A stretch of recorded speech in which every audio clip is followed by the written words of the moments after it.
Boa noite, pessoal. Vamos dar início ao 23º colóquio online do Observatório de Histórias em Quadrinhos da ECA USP, hoje contando com a mestre Nara Hatz, que vai apresentar a sua dissertação de mestrado, e com o Michel Lagerlof, que vai coordenar a discussão do capítulo 3 do livro The Routledge Companion to Comics, que trata do código de ética dos quadrinhos americanos. Não só do código de ética, mas o impacto que foi e como ele foi decaindo ao longo do tempo. O capítulo da Keith Nyberg, que tem um livro inteiro sobre o código de ética, né? Seal of Approval. E esse capítulo é uma síntese do livro que ela escreveu. Então, eu gostaria de começar mostrando aqui dois livros que eu adquiri recentemente e tem o mesmo tema. Não sei se o Valdomiro tem, mas esse aqui, The British Comic Book Invasion, que fala dos artistas, dos roteiristas, né, ingleses, ou do Reino Unido, né, porque tem da Irlanda, tem da Escócia, do País de Gales, né, e da Inglaterra, e como eles entraram e mudaram a concepção de quadrinhos nos Estados Unidos. O outro também trata dessa questão, chama The British Invasion. Também fala principalmente... O primeiro você tem? Não, o primeiro acho que eu tenho, esse daí eu não tenho. Esse é mais recente. Fala do Alan Moore, do Grant Morrison, do Neil Gaiman, né, como eles também alteraram ou mexeram com o quadrinho estadunidense. E ainda tem, nesse aqui, ainda tem uma entrevista com a Karen Berger, que era a editora da Vertigo. Foi criadora do selo. Criadora da Vertigo, inclusive. Ficou 25 anos nessa... Ela que foi assim, bastante inovadora nesse selo da DC Comics. Agora o Valdomiro vai falar da Inglaterra também. Na realidade, eu comprei alguns livros na Inglaterra, alguns na França também, que eu também estive lá.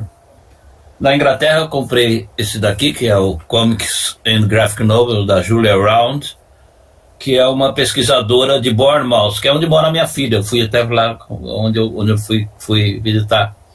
Que é um pesquisador bastante conhecido, fala muito sobre quadrinho, ela escreve muito sobre quadrinho feminino, né? Tem vários livros sobre quadrinhos femininos. Essa eu não conheço. Daí comprei esse sobre a Mulher Maravilha. Isso foi numa compra de última hora em Londres, que fui numa livraria lá, que eu tinha ainda, uma livraria de livros, que vende livros bem mais baratos, que eu aconselho até, sempre perto do Museu Britânico. Tem livros muito baratos mesmo de pesquisa. E eu tinha o cartãozinho, cada vez que a gente compra, tinha um código de fidelidade que aí dá um carimbinho. E eu tinha os 10 já preenchidos, não podia, fiquei sem poder pedir o desconto de ganhar os 10%. Daí cheguei lá e comprei os livros e mostrei o cartãozinho.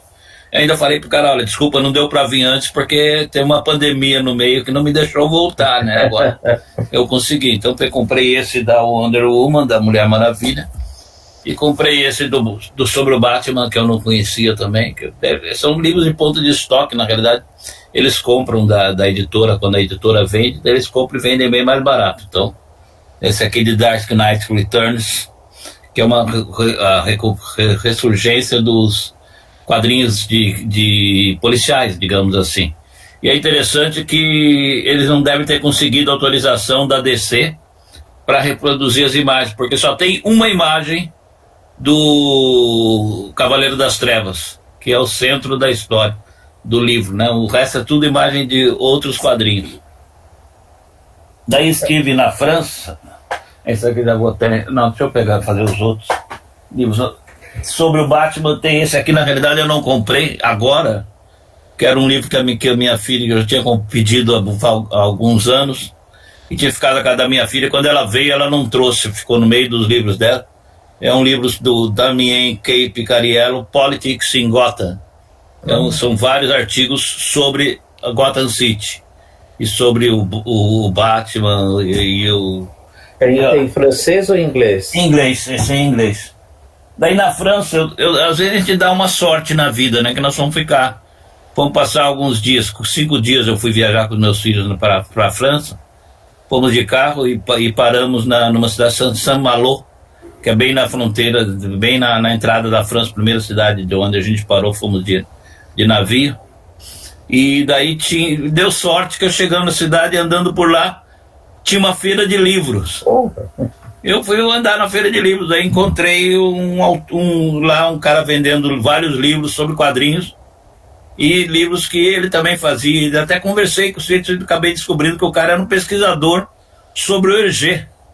Ele tinha 5 ou 6 livros sobre o Hergé, chama Bob Garcia. Conversei com ele um bom tempo, peguei até o endereço dele para no futuro talvez podemos trazê-lo, e comprei 2 livros. Eu comprei um, né, que é o Tintin e a História, que eu te comprei um. Daí ele falou que ele tinha escrito o último dele, que ele tinha falado sobre os últimos segredos, que era Hergé e os Últimos Segredos, né, que ele leu ele faz uma leitura de todas as obras do Hergé e vê e compara com as publicações o que estava sendo publicado nas revistas que o Hergé publicava as histórias. E ele vai fazendo a relação entre o que saía nas revistas e os temas que o Hergé explorava. Muito interessante. Um cara, um pesquisador, tem mais de 10 livros sobre o Hergé, agora está fazendo sobre o Francan, tem vários, então talvez seja um bom nome no futuro para a gente trazer. Eu não falo uma palavra de francês, meu francês é muito... mas felizmente ele falava inglês, deu para a gente se entender um pouco. Ele tem um sobrenome hispânico. Então, eu até perguntei para ele, não sei se é um pseudônimo ou qualquer coisa, mas... Daí, ainda na França, de quadrinhos, eu comprei o Corto Maltese, que era um volume que me faltava, do Juan Dias Canales, do Rubem Pellegrino, que é o 4º volume que eles publicaram, o 3º que eles publicaram 4 até agora, né? Eu lembro que na última reunião que eu participei, o Roberto mostrou até os 2 primeiros, que são os 2 primeiros. O segundo vai sair ainda. Que foi publicado no Brasil, né? Coreanas, uma coisa Sob o Sol da Meia-Noite, né? Exatamente. E esse aqui é o 3º, e é interessante que ele pega, a gente vê pela imagem, né? E eu já não li ainda, mas eu li o final. Então ele é exatamente a história imediatamente anterior ao início da balada do Mar Salgado, que vai contar como que o Corto foi parar preso na cruz no meio do mar. A ideia é muito interessante, ainda não li, mas tô em fase de leitura. E outro que eu achei por acaso também, mas isso antes até do Corto, foi um outro do Corto Maltese que eu não sabia nem que estava sendo publicado. São outros autores que estão fazendo, além dos 2 espanhóis. Esse aqui é a produção do Martin Queneran e Bastien Vivet, que é uma outra, saiu posterior aos livros dos outros, do Canales, que é o Océan Noir. Também é com Corto Maltese, mas... O anterior, como é que é o mesmo nome? A prequel do... Le Jour de Tarovian. De Júpiter. O dia de Tarovian, né? Eu não sei, lembro. Como eu não li ainda, não sei o que é Tarovian. Esse é Oceano Noir, que eu não falo nada de inglês, mas de francês, mas eu entendo muito bem para ler, eu consigo ler muito bem. Então, isso aí e outras coisas que eu comprei que eu não vou falar mais aqui, mas bastante coisa que deu para aproveitar. Deu.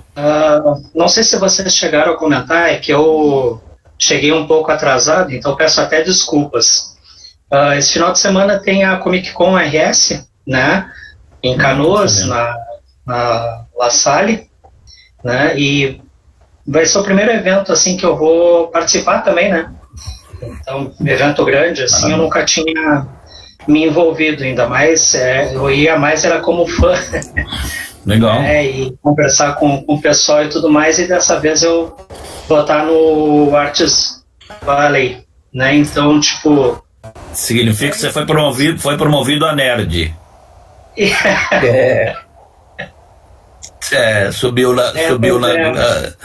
na hierarquia. Espero que suba no nível também no bolso. Não, virou nerd. Já não ganhei. Sim, verdade. Mas então é isso, né? Nós somos amanhã. Só temos a Nara participando comigo. Vamos dar a prioridade para ela. Oi? Deixa ele só terminar, Roberto. Amanhã e domingo, tá? A partir das 10 horas e vai até às 8 da noite. Vai todo dia. Eu acho que ainda deve ter alguma coisa no site da Comic Con RS.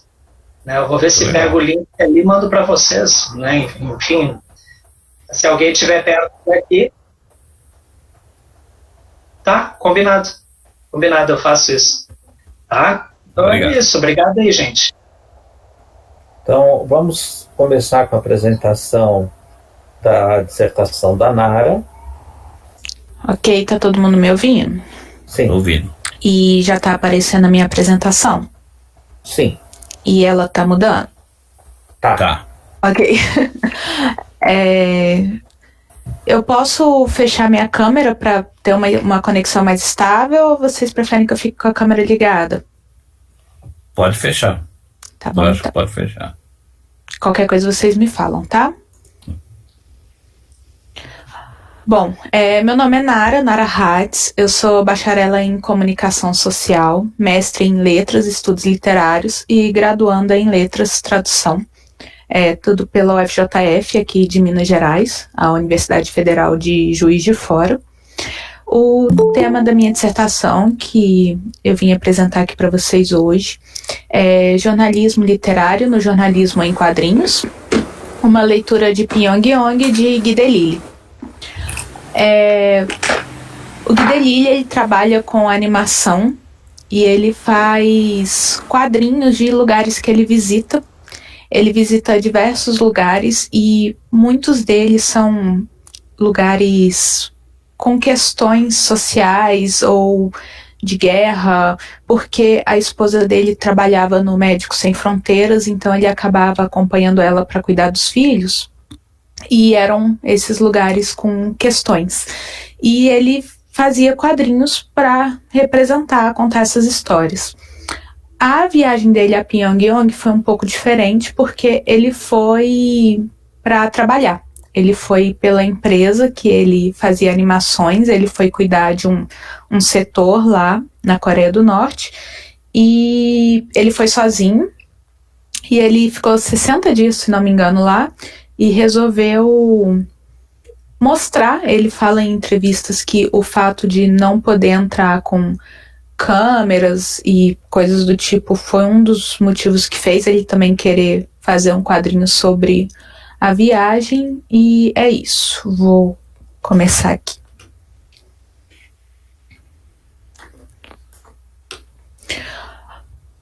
Bom, então um dos meus objetivos, né, é analisar e compreender as características próprias do jornalismo literário e buscar e apontar, a partir disso, as aproximações do jornalismo literário com o jornalismo em quadrinhos e o consequente afastamento da HQ jornalística do jornalismo convencional.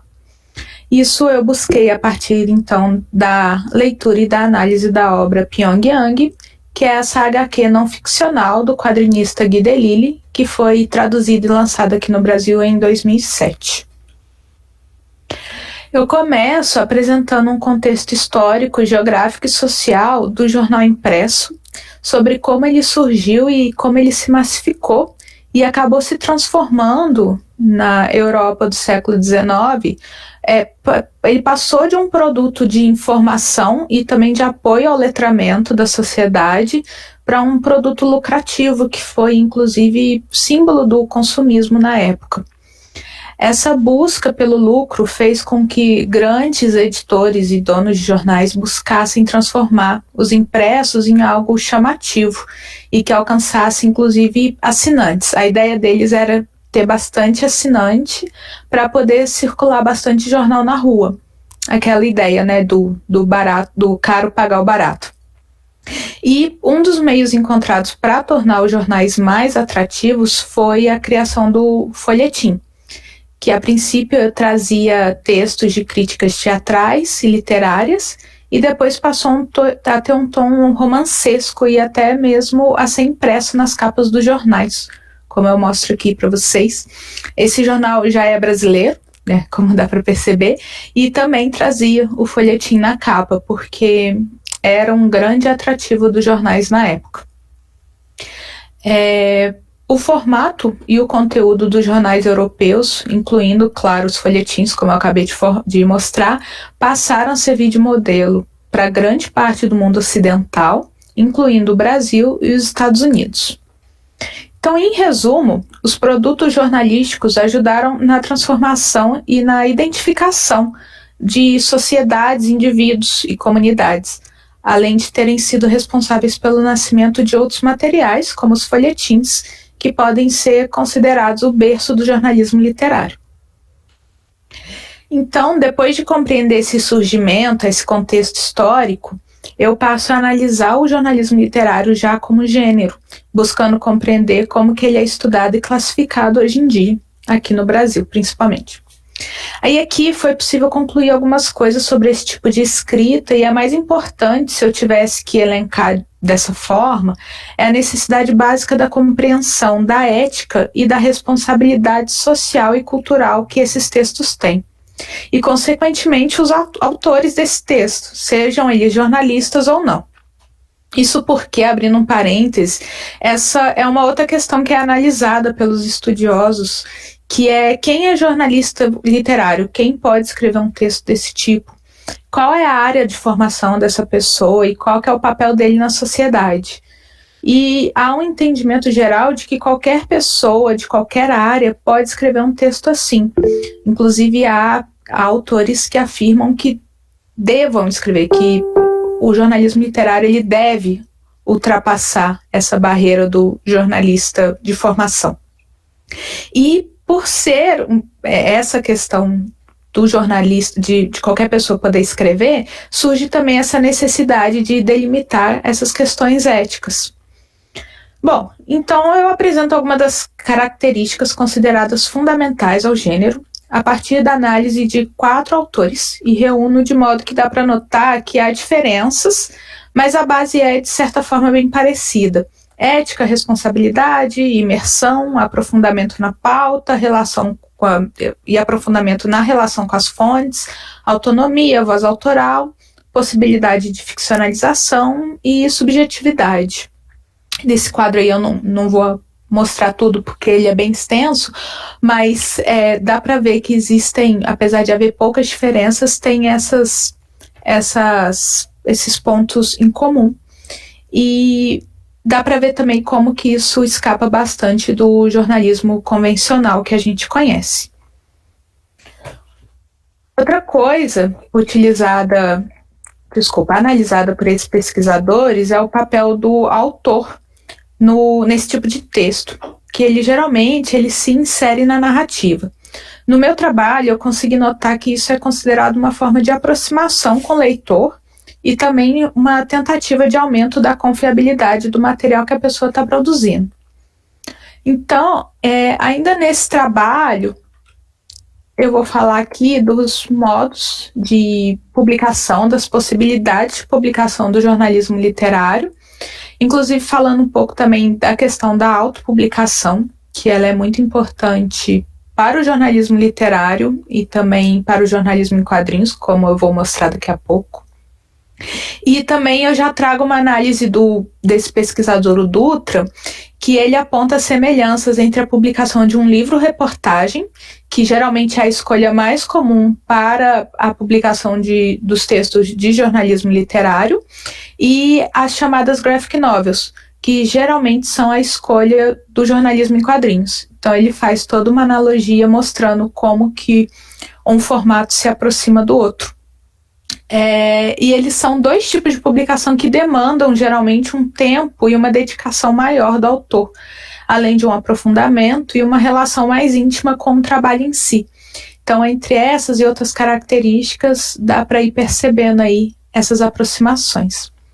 E para fechar esse primeiro capítulo, ainda buscando entender melhor o jornalismo literário, eu falo sobre o autor, conforme eu já citei, que geralmente também não é somente um personagem, como também é narrador da história. E, conforme eu já disse também, no jornalismo convencional, a gente não encontra tanto esse tipo de inserção. Pelo contrário, os textos tendem a ser objetivos e não têm traços de autoria. E esse tipo de inserção no jornalismo literário é uma forma de humanização e dessa aproximação que eu citei, do autor com o leitor.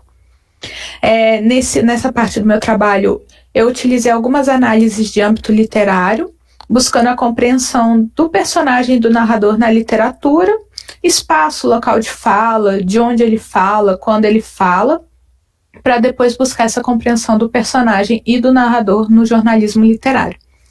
Porque, conforme também eu vou mostrar, isso é uma das aproximações com o jornalismo em quadrinhos, porque geralmente o quadrinista também se insere. No meu segundo capítulo, eu começo a buscar de forma mais concreta essas aproximações, que são os objetivos, né, da minha dissertação entre o jornalismo literário e as HQ jornalísticas. Então, na minha análise sobre o jornalismo literário, eu já consegui notar que ele se aproximaria de diversas formas do jornalismo em quadrinhos e se afastaria do convencional, a partir do que eu analisei, como o tempo de preparo de escrita, o tempo de criação e de ilustração no caso dos quadrinhos, a inserção do autor na narrativa, as possibilidades e os meios disponíveis para publicação já eram pistas dessa aproximação. E aí, quando eu fui analisando os quadrinhos no jornalismo e a forma como o jornalismo usa ilustrações e figuras, deu para perceber isso de forma mais concreta. Então, eu busquei uma compreensão dos quadrinhos em si, como eles surgem, mas já analisando esse surgimento, focando no jornalismo e logo vendo como eles se misturaram. Aí aqui, nesse capítulo, em primeiro lugar, eu analiso o uso de imagens de modo geral no jornalismo. O começo da utilização das ilustrações, passando pelo boom da fotografia e dos gráficos computadorizados e voltando em certo momento à utilização das ilustrações. E dá para perceber que no jornalismo existem imagens e ilustrações que apoiam um texto, complementando ou ilustrando uma informação, e também há as imagens que contam a história por si só.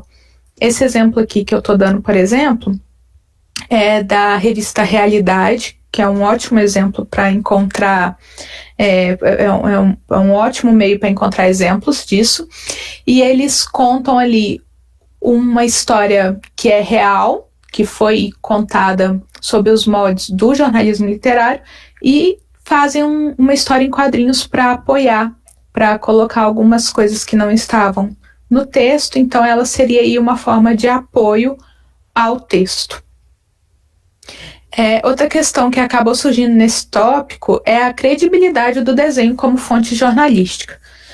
E a análise que é possível ser feita é que a fotografia tem mais credibilidade, quando a gente está falando de texto jornalístico, do que a ilustração. Mas também a gente percebe que isso é um lugar comum e que não faz sentido, porque a fotografia ela também pode ser modificada, editada, antes ou depois de ser tirada, inclusive, desde sempre. Então existe essa percepção na sociedade de que uma fotografia representa a realidade e a ilustração é mais subjetiva. De um modo, é verdade, mas não significa que a fotografia vai sempre representar a realidade como ela é. Só que não é uma coisa que a sociedade compreende. Assim, o lugar comum é que a fotografia sempre conta a verdade. E depois, então, de conceituar as histórias em quadrinho, eu começo a traçar uma linha do tempo para compreender como que as HQs passaram a narrar fatos jornalísticos por si só. O foco aqui acaba sendo o movimento underground estadunidense, sem deixar de citar os quadrinhos que já narravam a Grande Guerra na década de 40, por exemplo. Como eu coloquei ali, eram quadrinhos já baseados em histórias reais, eles eram muito coloridos, porque eles tinham bem esse modo de fazer dos quadrinhos da época, e eles contavam histórias da guerra, então eles datam lá da década de 40.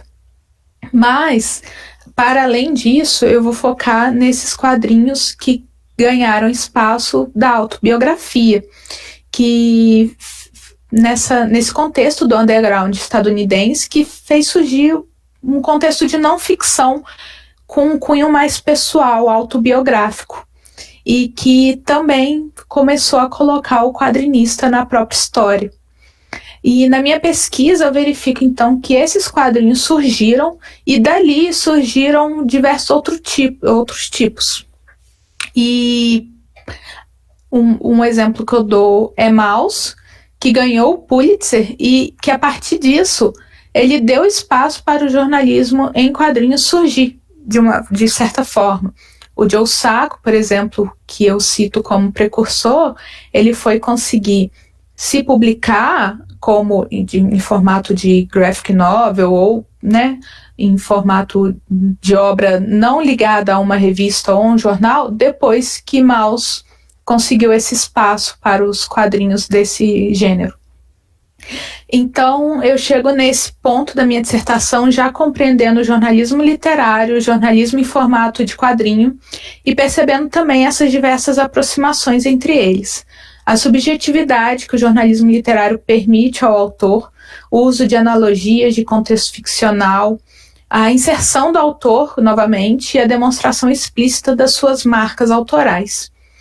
A leitura de Pyongyang, aqui eu trouxe para vocês também um exemplo do que seria uma HQ jornalística, que seria o primeiro exemplo ali da Figura 11, que é uma revista francesa que eu não me atreverei a tentar falar o nome dela aqui, mas ela é toda em formato de quadrinhos, então todas as reportagens dela, inclusive, são em formato de quadrinho, e ela não utiliza os textos, assim como a de baixo ali, que eu trouxe para representar uma reportagem que usa o quadrinho como apoio.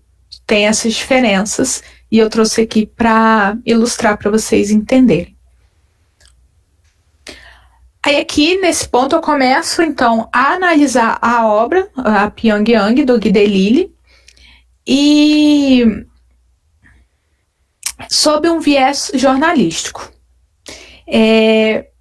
Eu analiso a obra do Delisle sobre esse viés a partir do momento que eu encontro nela questões que podem se encaixar na ética e na responsabilidade inerente ao autor do jornalismo literário, conforme eu já citei.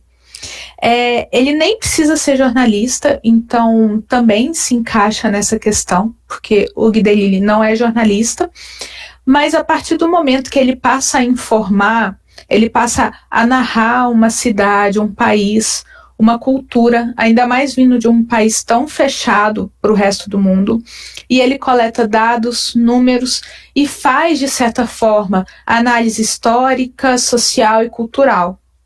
E ele está sempre opinando também, mostrando o ponto de vista dele, com comentários irônicos, comentários ácidos, o que tudo é permitido pelo jornalismo literário, deixando isso claro, mas ele acaba informando, e esse tom de informação da obra dele, eu considero que puxa para ele essa responsabilidade do jornalismo literário, porque a obra dele vai fazer parte de um coletivo, vai fazer parte de uma sociedade, e ela pode modificar a sociedade que ele está apresentando ali aos olhos dessas pessoas que vão ler a obra dele. E a partir disso eu acho interessante então analisar como ele se comporta sob essa ótica do jornalismo literário. Uma questão interessante para minha pesquisa é o estilo do desenho dele, que é mais cartunesco, como vocês podem ver. Ele se representa muitas vezes só com 2 pontinhos no olho, às vezes ele põe uma boquinha que é só um tracinho também. E é impossível não haver uma comparação com Joe Sacco por ele ser o precursor. Muitas pesquisas acabam comparando não em termos de qualidade ou de veracidade, mas só uma comparação mesmo por ele ser mais cartunesco e mostrando como que a recepção da obra dele pode ser diferente por ter esse tom cartunesco, porque isso acaba afastando um pouco essa questão do jornalismo, da objetividade do jornalismo, e o Joe Sacco ele se aproveita um pouco melhor disso, também porque ele se apresenta como um jornalista quadrinista. O uso de cores, ou não uso de cores, conforme acontece em Pyongyang, também foi analisado na minha pesquisa, e foi interessante ver como ele faz essa escolha quando ele pode. Por exemplo, aqui eu trouxe para vocês, em uma outra obra dele, A Crônica de Jerusalém, ele pôde usar cores, e ele escolheu usar para um apoio ali de representação de som, de tiro, de explosão, porque ele falou que a cidade era muito monocromática e ele queria demonstrar isso nos desenhos dele. Então, verificar esses traços autorais dele foi bem interessante, até porque eu consegui encontrar muita coisa que se encaixava com o jornalismo literário, e foi importante também para ler a obra dele daqui a pouco. Então, essa análise que eu faço dessas escolhas vai ao encontro do que os pesquisadores de jornalismo literário chamam de escolhas autorais. O uso da subjetividade, da ironia, a imersão da narrativa dele, entre outros aspectos que se encaixam nessas questões. Para o jornalismo em quadrinhos, eu percebi que as características do jornalismo literário são ótimas. Eles se aproveitam muito bem dessas características, eles sabem utilizar elas ao máximo. Porque o quadrinho, por ser uma ilustração, ele já tem um tom de subjetividade, de traço autoral, literalmente, então ele se aproveita bem disso. Aqui eu trouxe para vocês também outros exemplos na obra dele, de como ele apresenta mesmo a cidade, como ele apresenta dados.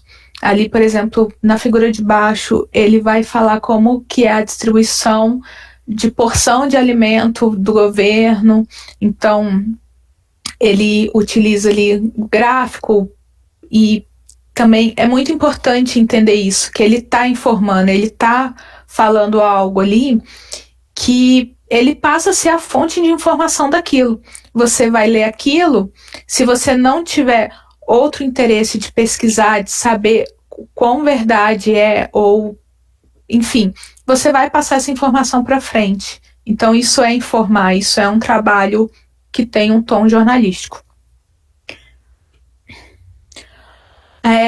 Depois de toda essa contextualização do jornalismo literário, dos quadrinhos de não ficção e dos quadrinhos jornalísticos, da compreensão de como é o autor, o Guy Delisle, como quadrinista, as escolhas dele, eu passo então ao último capítulo, que é a análise da obra sobre essa ótica que eu abordei e sobre as características e os conceitos do jornalismo literário. Eu decidi propor uma nova divisão.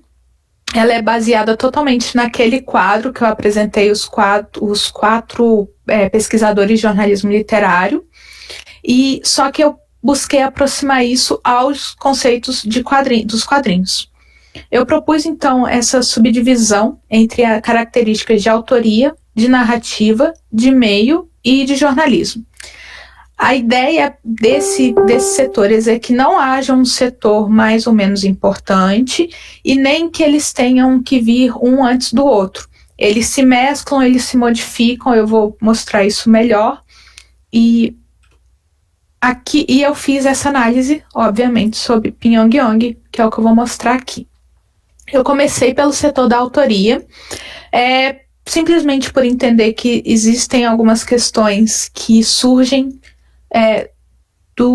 das escolhas mesmo pessoais. Então eu escolhi a autoria em primeiro lugar, mas conforme eu vou mostrar aqui ainda, pode ser que você escolha escrever uma obra porque você tem um meio para fazê-lo, ou porque você tem uma narrativa que pode ser verificada. Então, assim, a autoria que foi escolhida em primeiro, mas ela não tem que ser em primeiro lugar.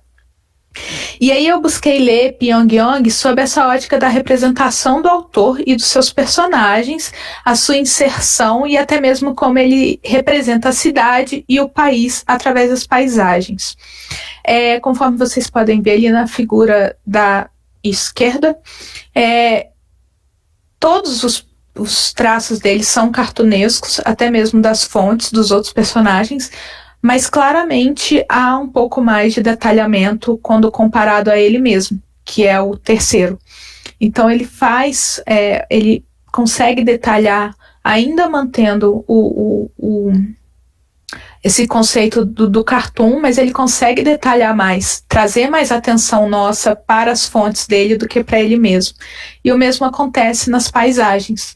Ainda que seja esse traçado simples, ele consegue trazer essa sensação de você conseguir entender, de ter um detalhamento ali melhor. Então eu faço nesse momento uma análise do tipo do traço, do uso de cores ou do não uso de cores, de quando que ele se insere, de quando ele insere as fontes, e tudo isso se encaixa a princípio nesse setor da autoria. Aqui no meu trabalho também eu vou citar o Cagnin, que ele fala que existe intencionalidade no desenho e que o quadrinista ele escolhe como vai contar uma história a partir dos traços dele. E Barbieri também, que fala sobre como existe uma linguagem própria das cores, ou nesse caso, repito, o não uso de cores. Então isso tudo, diante das características do jornalismo literário, eu coloco aí no setor de autoria. A narrativa ela é quase que uma execução do que se pretendeu na autoria, mas ela ainda pode modificar e ser modificada pelos outros setores. Aqui eu elenco questões como metáforas, simbolismos, utilização de características próprias da HQ para uma narrativa jornalística, ou não jornalística, mas aqui no caso é jornalística. Então aqui, por exemplo, eu dou esse exemplo aqui, de que ele vai falar que o elevador não está funcionando. Então o modo como ele encontra isso é se desenhando, subindo a escada aqui no último quadro. E é uma escolha de um recurso do quadrinho, que é você desenhar e não precisar escrever. Eu também coloquei nesse setor representações cartográficas, por entender que elas fazem parte dessa escolha de manter o traço cartunesco até mesmo para desenhar um mapa. E isso tudo é uma decisão de como contar essa história. E ali eu coloquei um exemplo de um dos mapas. Ele gosta de desenhar mapas e ele faz esses exageros, como um muro bem alto, e é bem interessante ver ele mantendo a escolha do traço dele até nesse momento.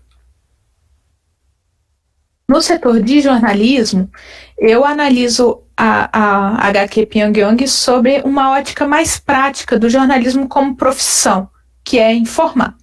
Então eu busco esses momentos em que ele informa, mas eu também analiso aqui questões que eu já citei, como a ética e a responsabilidade que recai em narrativas assim e seus autores. Então ali na esquerda tem um quadro que ele é bem pesado até, que ele está visitando um museu lá de Pyongyang, e é um museu anti-imperialista, onde eles mostram todos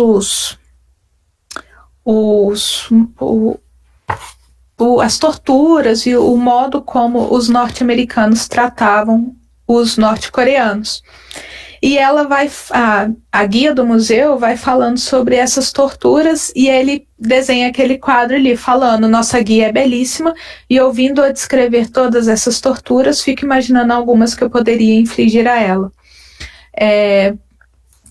E aí eu vou discutir isso no meu trabalho, assim, qual é o limite da voz autoral, da ironia e da ética. Existem diversos momentos no quadrinho onde ele faz comentários que beiram até não seria racismo, mas ele beira ali uma falta de compaixão com os norte-coreanos. Então é uma questão a ser discutida numa obra com as características que Pyongyang tem. Além disso, aqui no jornalismo, é bom verificar assim, quais fontes ele utilizou, quais ele deliberadamente deixou de lado, como elas foram representadas, como foram representados os dados, conforme eu já mostrei, informações mais precisas. Por exemplo, aqui o outro exemplo que eu trago, ele vai falar sobre o pai do atual presidente, que é o Kim Il-sung, que foi quem criou a Coreia do Norte como a gente conhece hoje, basicamente. E quando ele vai falar sobre o fato curioso, entre aspas, dele ainda ser presidente mesmo após morrer, ele insere ali a data de nascimento e a data de morte dele, de um modo bem jornalístico, inclusive, que ele simplesmente inseriu ali no meio. Ele quase que quebra ali a voz dele, a narrativa dele, para inserir essa informação.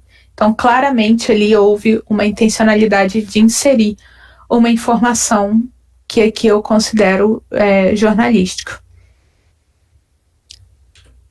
E, por último, o setor de meio, que aqui no caso é o meio de comunicação, propõe que uma obra pode ser analisada também a partir de decisões autorais e editoriais, como onde, quando e como ela vai ser lançada. As decisões que eu citei nos outros setores podem ser modificadas se o autor puder lançar, sei lá, uma obra colorida, ou se ela for impressa, ou se ela for digital. Tudo vai depender também do tempo que ele vai ter para entregar o material pronto, ou se ele vai se autopublicar. São questões de meio que podem mudar mesmo o resultado final e as escolhas que vão ser feitas antes e durante a execução da obra. E conforme eu falei lá no começo, o fato de você ter um meio para se publicar, ou de você ter um lugar para postar ou colocar os seus quadrinhos, também pode fazer você querer escrever X ou Y, ou de maneira A ou B. Então o meio também pode modificar escolhas iniciais. Aqui eu também cito pequenas escolhas que podem ser feitas por se tratar de um quadrinho, como aquela que eu citei do elevador. Ela também poderia se encaixar aqui. Então, como eu estou publicando um quadrinho, eu vou escolher aqui narrar pela imagem e deixar o texto de lado, ou vice-versa. Aqui na imagem eu trago para vocês um exemplo que é bem clássico, que é onde a obra foi traduzida e publicada, as cores das capas, como que isso modifica a recepção da obra.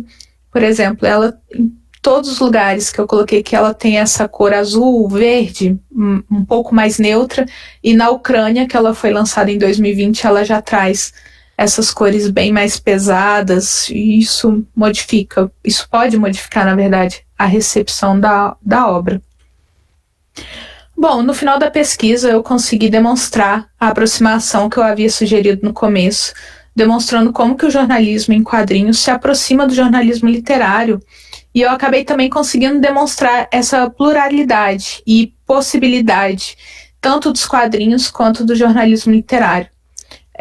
Durante a pesquisa foi interessante notar como que ambos conseguem e podem se adaptar a novas tecnologias, a novos meios, a novas fases da sociedade mesmo. Então, os quadrinhos se adaptaram à internet e o jornalismo a cada dia se adapta a novos meios como podcasts e por aí vai. Bom, é isso, algumas das minhas referências e obrigada. Muito bom. Eu só queria fazer alguns acréscimos. A reportagem jornalística começa muito com os diários de viagem. Então, os primeiros repórteres, né, eles viajavam para um determinado lugar, escreviam sobre aquele lugar e o diário de viagem era publicado no jornal. Tem um conceito, o Walter Benjamin trabalha muito ele, que é o conceito do flaner. O Guy Delisle, ele é um flaner, ele está passeando, né?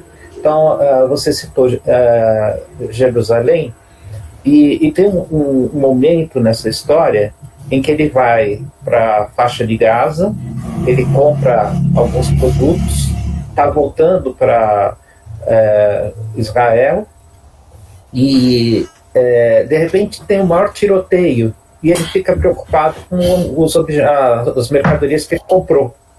Tá? Ele é um observador das coisas, ele está passeando, ele está passeando com os filhos, e aí ele vê um calor de 40 graus, uma mulher muçulmana toda coberta de preto. Então, são esses relatos que ele vai fazendo. E, por fim, também um acréscimo. Aqui no Brasil, o primeiro quadrinho jornalístico foi publicado em 1864, feito por um jornal aqui de São Paulo, o Diabo Coxo era o nome do jornal. E foi o Ângelo Agostini, que é o nosso pioneiro dos quadrinhos. Ele fez, usando quadrinhos, 3 ou 4 quadrinhos, para narrar o descarrilamento de um trem, onde seria hoje o Parque Dom Pedro, e as pessoas indo acudir os feridos. Em 3 ou 4 quadrinhos ele montou uma reportagem publicada num jornal, isso em 1864. Tá? Só para contribuir com algumas informações.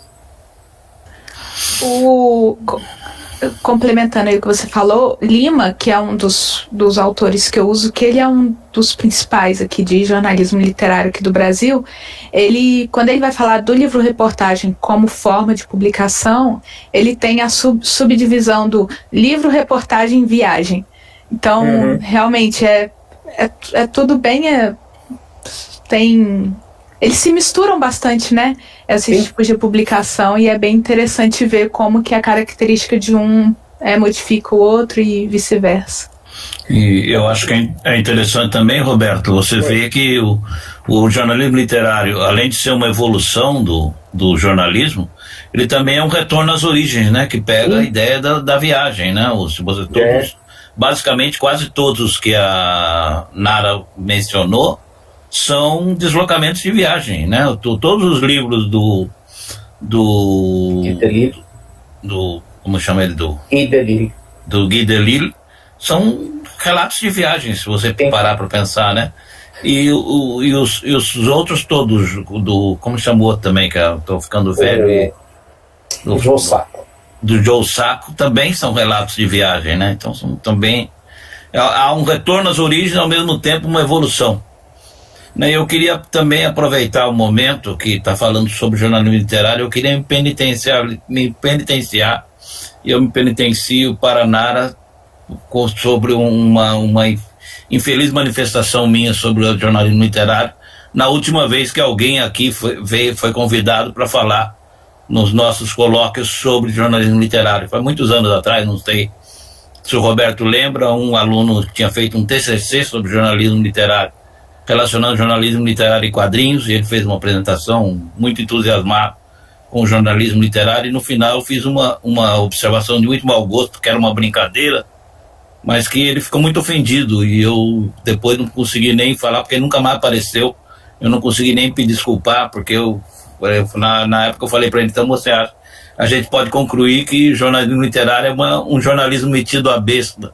Né, que foi uma brincadeira muito mau gosto. Felizmente não existia internet naquela época, que senão teria sido destroçado pelos... Internet já existia, não existia as mídias sociais todas as então, mas foi uma brincadeira de muito mau gosto, que absolutamente eu não acredito nisso. Eu vejo o jornalismo literário como uma evolução do jornalismo, né?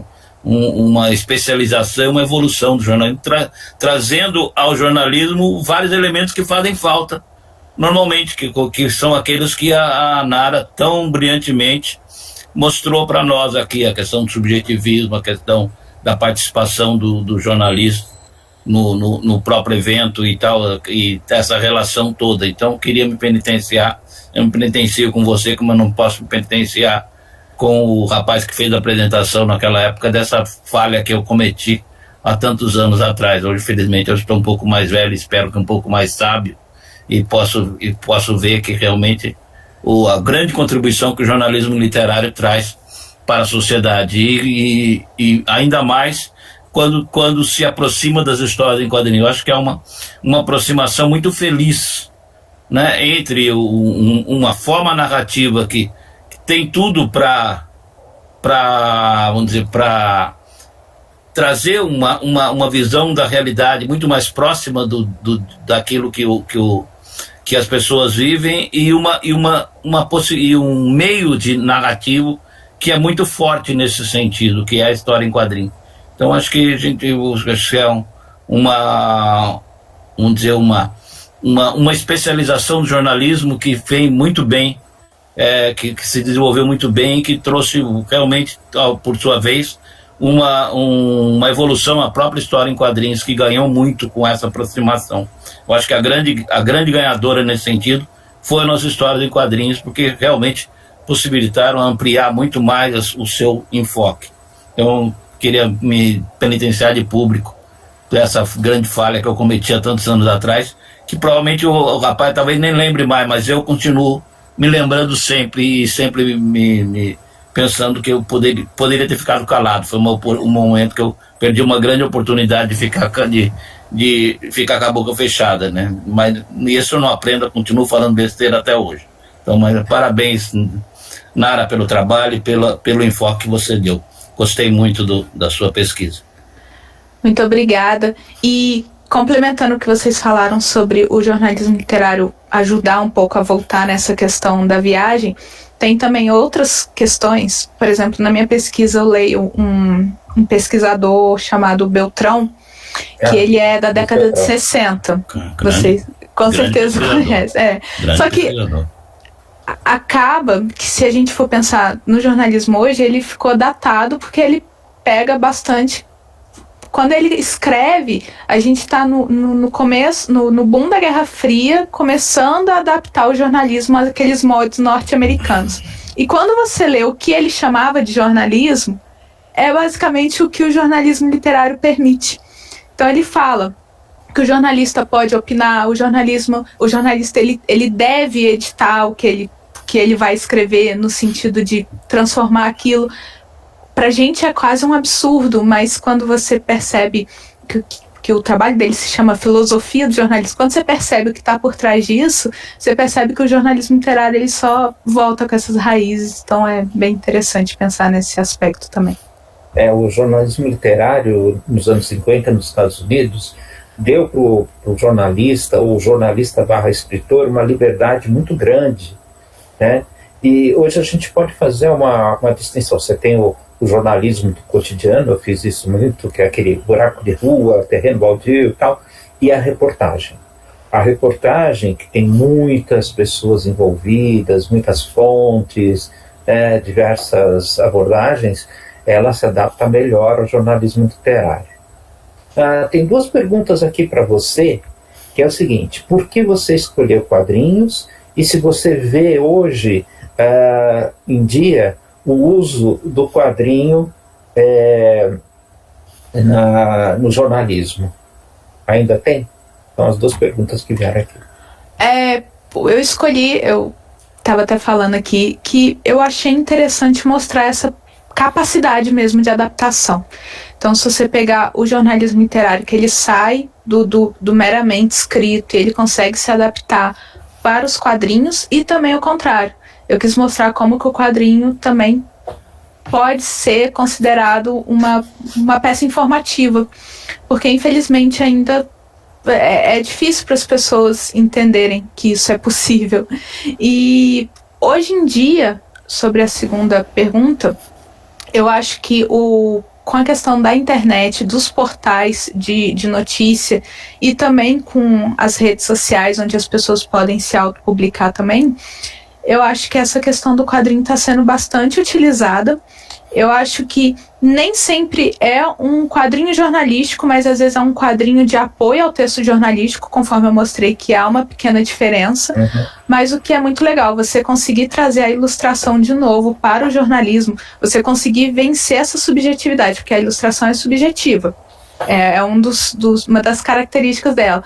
Mas você conseguir trazer essa subjetividade para o jornalismo, inclusive o jornalismo convencional, que às vezes se utiliza também, quando ele consegue ter um tempinho a mais, o que é um pouco difícil, ainda mais com a internet, que apesar de trazer o espaço também diminuiu o tempo, mas quando o jornalismo convencional consegue utilizar o que às vezes a gente consegue ver, é bem bacana.